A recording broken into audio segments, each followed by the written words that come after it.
Couldn't pay me to vote for a Democrat. Local, state, federal elections, I don't care what it is. You couldn't pay me to vote for one. You know why? Because they know that we, and I mean people whose skin color look like mine, they know that we vote party over interest. So after we vote, what do? They don't need us for anything. That's what they do. Year after year after year. I'm from Baltimore, and I go home at least twice a year to see family. Same abandoned homes, same crime rate. We haven't had a Republican mayor since the 60s. And look at our environment. The same can be said for Memphis. The same can be said for St. Louis. The same can be said for Detroit. The same can be said for a lot of these cities all over this country that have been led down the toilet by Democrats for decades. Stop voting party over interest and vote interest over party.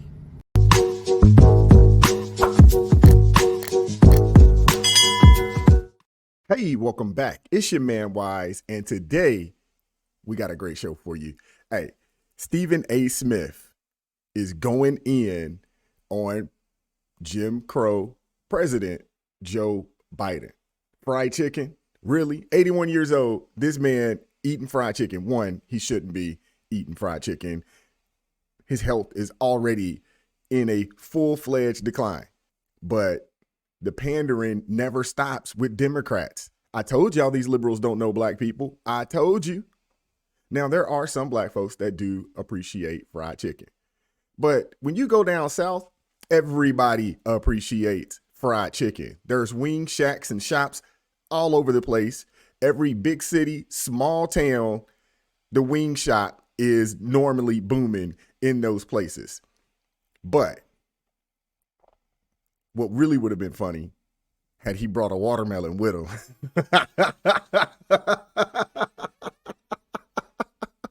Yo, had he got the fried chicken and he brought a watermelon, oh man, boy, they would have went all the way in on him. Folks would have been peeved. Oh man. Hey, please make sure you like, share, and subscribe to the channel. Drop me a comment down below. I appreciate all the love and support. I really do. AskWiseToday@gmail is the best way to get a hold of me. And let's get into the video. You got the whole deal. I went the route of making sure I had the hamburger. So tell me about you guys. What you doing these days? Why don't you share about your passion of sports? I'm playing AAU basketball right now. Are you really? Are you guard? Yes, sir. Now, what grade are you in? 7th grade. 7th grade. Right now, I'm just doing basketball, point guard on the JV team for my school. How about in school? How y'all doing in school? What you tell the president about the school? Favorite thing about it is the business academy I'm in. We get to like travel, so we've been to like NC State, Wake Tech, and You're kidding me. we went to this small dry cleaning business, and it's cool. It's a great experience. I'm impressed. Is that a new program at the school? Yes, sir, it is. It just started just a couple of years ago. You know how much this guy loves you. You just feel it, can't you? Yes, yeah. Your dad jumped in front of a bull for you. By the way, we dads are hard to raise. Once you're a teenager, we're hard to raise. So you gotta be patient with us, you know what I mean? Yes, yeah. A little patient.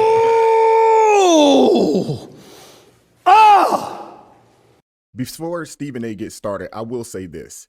That brother there obviously is doing a great job with those boys. He's a single dad. Joe Biden did erase this man's student loan debt. I don't know if he erased 100% of it or if it was a piece of it. I'm not sure, but he did.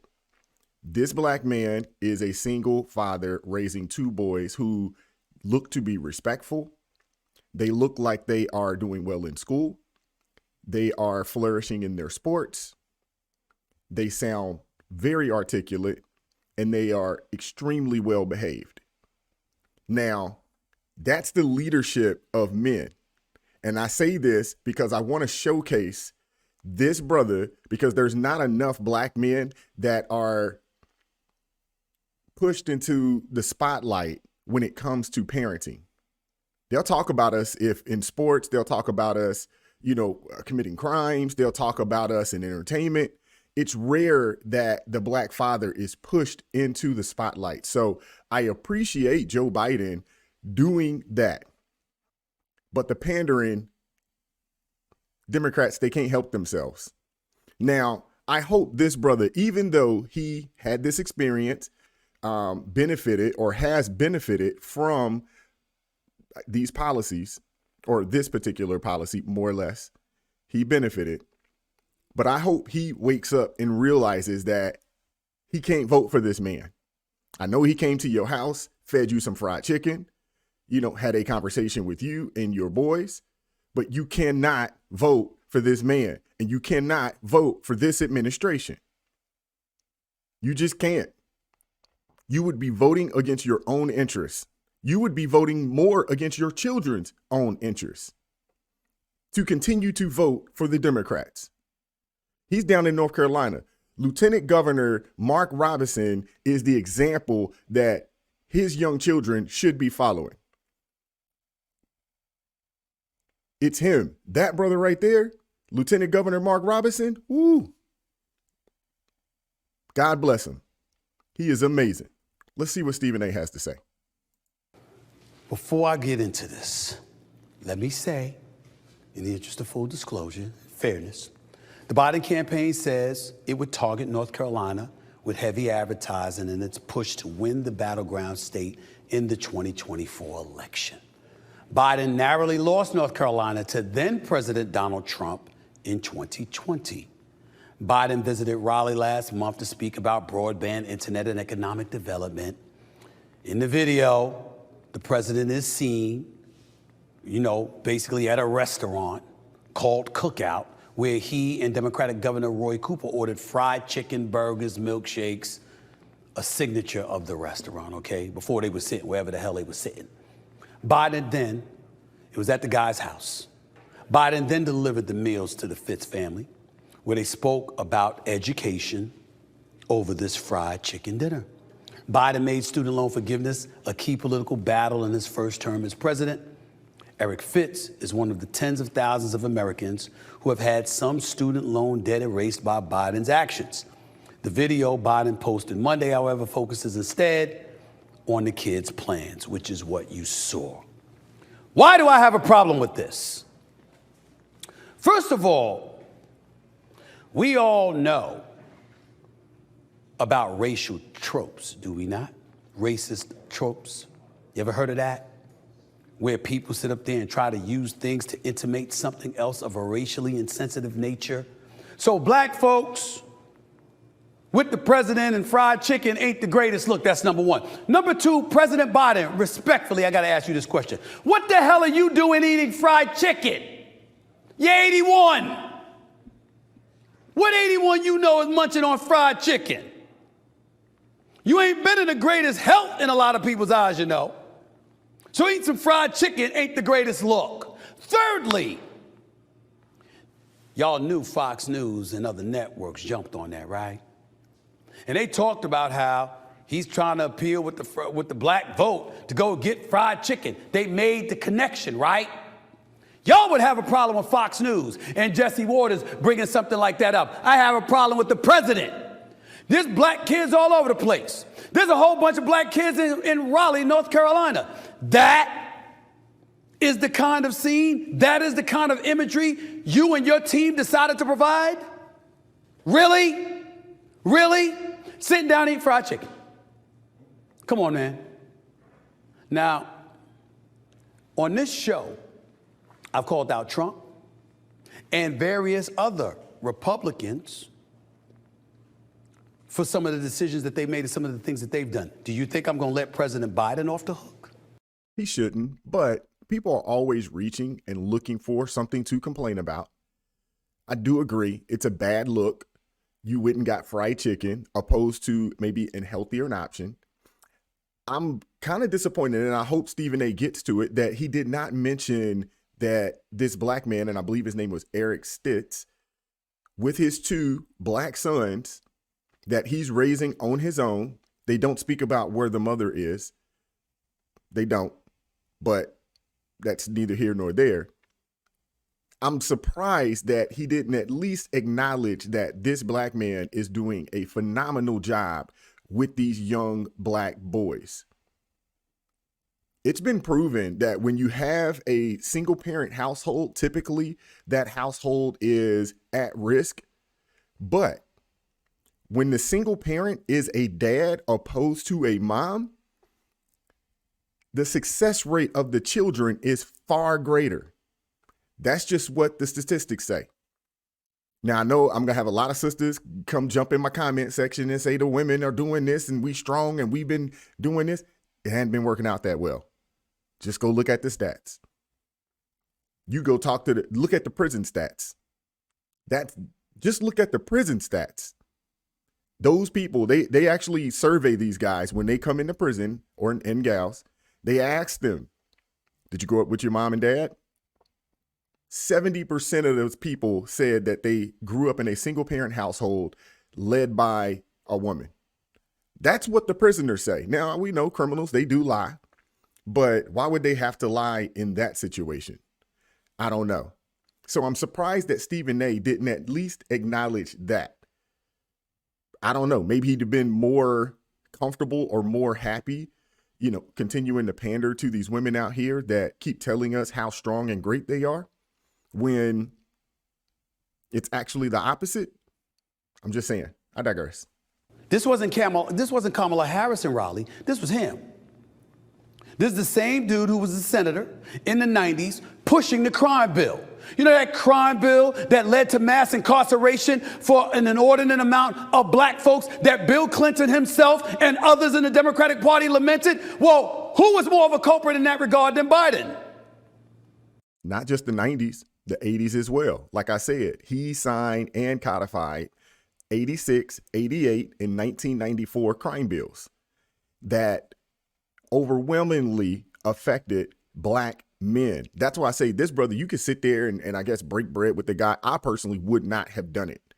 Even if he erased my student loans, I still would have said no. There's no way that I'm going to help this guy do anything. Absolutely no way. So I would have just said no. But I know we got a lot of people out there that are still brainwashed. They still on the plantation. But brother, if you see this, get out. I recognize what he's done for HBCUs. I recognize what he's done for infrastructure. I recognize what he's done for forgiveness of student loans. I recognize these things. I'm not trying to expel or expunge the good that he has done. But this imagery, I want to know who the hell came up with that idea. Because Trump and the GOP are going to use that to their advantage, right? And they'll be right to do so. Because, ladies and gentlemen, if we're being fair, if we saw Donald Trump sitting down in a black household, eating fried chicken with a father and a son, what would we say? What would we say? What would we say? Folks out there would be calling it racist. Well, if it's racist for him, and I'm not saying it would be, but if it's racist for him, why wouldn't it be racist for Biden? I'm not calling the president the R word. I'm not making that accusation. I'm not accusing anybody on the Democratic or the Republican side for feeling that way over such an incident. What I am saying is it is what you projected in the eyes of some people. You've given people that ammunition. And if you could give it to them on the right, what absolves you on the left from doing the same thing? I mean, damn, I should have ran for president. Some of the idiotic ass things that you folks do, the level of insensitivity, the lack of understanding. No wonder people are willing to vote for Trump in 2020 or 2016.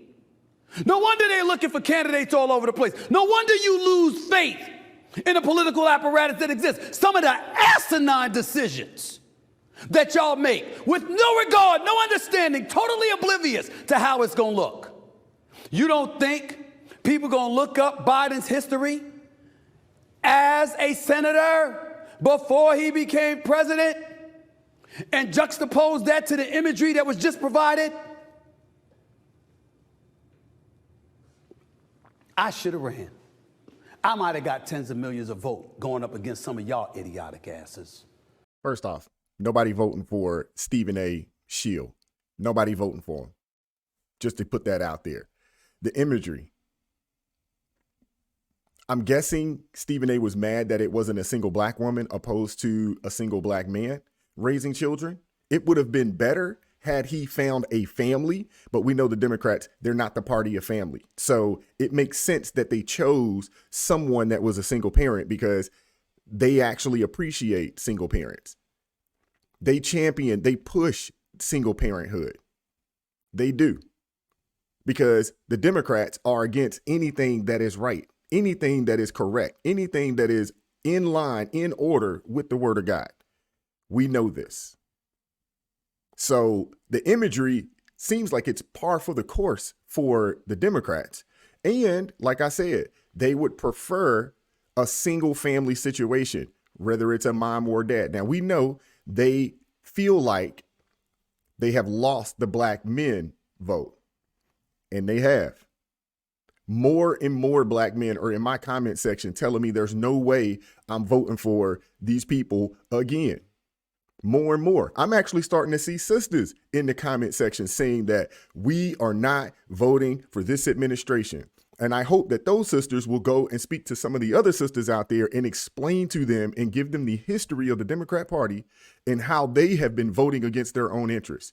If you're in your 30s and 40s and you are now well versed in what has happened over the past 60 years, go have those conversations with your parents. Go have those conversations with your grandparents. Because a lot of them, they just don't know. They're ignorant. They're oblivious to what they've been voting for, not realizing they've been voting against their own interests. Just the truth. Stephen A. Shield gets paid to push DNC propaganda. He gets paid to do it. He is not allowed to push, support, or discuss really anything positive that comes from Donald Trump and or the conservative movement and or the Republican Party. He is not allowed to do so. So don't expect for him to do anything along those lines. But I will say that there was a few positives in that clip, in that meeting. One, showing that there are black men out here that are doing well, because you got so many sisters out there. And you got so many people that have been pushing black men are the scum of the earth. And that's the furthest thing from the truth. Are there some black men that aren't handling their business? Absolutely. But that's in every daggone community. But when you look at the stats, you look at the data, over 50% of black men are in the middle class and don't have children. 30% of us are married. Majority of us are married to black women. Those are true. Those are true facts. You can go look this up. You got a small sect of men that are having kids willy-nilly and not handling their business as they should. And for those guys, when I see them, I'll tell them you got to get yourself right. You need to handle your business and take care of your child or children. But on the flip side of that too, you got to tell the sisters, hey, you can't be out here like that. If he already has a kid that he's not taking care of, that is a red flag. You need to run from that man. You are not absolved from responsibility for choosing a guy that you already knew and showed you in more cases and more times than not told you he was a deadbeat. So the imagery, I'm actually good with the imagery of showing a strong black man raising two potentially strong, eventually strong young black boys, young black men. When you hear the things that they were into, one of them was into some form of business program, solid. They are playing basketball. I don't have an issue with that. It's North Carolina. North Carolina is a basketball state. Think about it. They're in the Raleigh area. Duke and UNC right there. So it makes complete sense that they're in the basketball. But I'm glad to see that their father is there, and I'm sure he's having these conversations. I had the same conversation with my boys.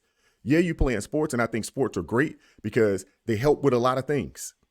They help teach a lot of things, teamwork, how to battle through adversity, how to work with folks, how to take instruction. Sports are great, but they're not the end all be all. I never promote to young black boys or young men, period. Put everything in this sports thing because you're going to the pros. We're talking it's not even 1% of kids that play sports that make it to the big time. It's like 0.1%. So It's not a realistic, it's just not a realistic option. But there is a plethora of ways out there to get paid. There is a plethora of ways. There's so many people out there making more money than athletes when you look at it in the grand scheme of things, because they can do it for longer. Most of these athletes that make it to the pros, they can only play in the league. They're only playing there 2 to 3 years. That's the large majority. I think in the NFL, the average career in the NFL is like 2.6 or 7 years or something along those lines. I'm not 100% sure what the NBA is, but I would assume that it's right around those numbers as well. And same thing with Major League Baseball and every other professional sport out there. Because just because you make it doesn't mean that you are going to stay there. And unfortunately, a lot of these guys, they have a poor mindset. They get a lottery ticket. They don't do well with the money because they've been shown something. And then before you know it, they back out here with the rest of us. They didn't take their education seriously because it was all about sports. And a lot of these guys, man, they're broke, busted, and disgusted within 5 years of playing. After you just received a lottery ticket of, maybe $1 million, and on the low end of things. So I went on a rant, and I'm sorry, but I felt like I needed to say that. I'm not 100% sure exactly where Stephen A was going with this and what his expectations were. I'm not really sure. But even though the optics of this, it's not great, because he's 100% right. If Donald Trump went to a black household and brought some fried chicken, they would go in on him. They would. CNN and MSNBC, they would never let that man live. They would never let that go. Remember when Trump brought fried chicken to that black family? But everybody knows who Biden is. And if you don't, look at some of the things on my channel. I've been trying to educate you guys on exactly who this man is. But he hasn't been shy about it. He hasn't hidden it. But black folks still went out and voted for this man at an over 80% clip the last time out. It makes absolutely no sense. But I'm for sure that won't be the case this time. Because the black vote on the men's side, it's probably split right down the middle. You got some brothers that are going to vote blue no matter who. We're doing everything that we can to pull these guys off the plantation. But some of these guys they have Stockholm syndrome. They can't leave. Even if they wanted to, they can't leave. So some of these folks, they just lost causes. Some of the sisters out there, I'm glad to see some of the sisters are waking up and realizing like, whoa, these people, they don't care about us. They don't love us. They don't even have a real love for humanity. To be honest with you, it's just about power with the Democrats. They don't care about Americans. It's just about power. Wake up. Make sure you like, share, and subscribe to the channel. Drop me a comment down below. I appreciate all the love and support. Keep God first in your life, America first, and I will catch up with you all later. Peace.